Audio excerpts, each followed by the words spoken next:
तोता और मोर। तोता और मोर मित्र थे। तोता बहुत दूर दूर तक उड़ता। एक दिन वे साथ साथ उड़े। मोर दूर तक न उड़ पाया। वह उदास हो गया।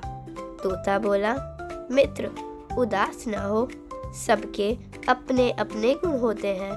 अपने खूबसूरत पर देखो, किसी के पास ऐसे पर नहीं है। मोर यह सुनकर नाच उठा। Thanks for watching, listen and learn.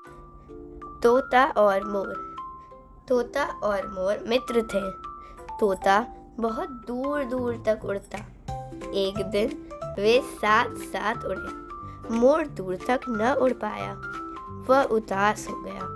तोता बोला, मित्र उदास न हो, सबके अपने अपने गुण होते हैं। अपने खूबसूरत पर देखो, किसी के पास ऐसे पर नहीं है। मोर यह सुनकर नाच उठा।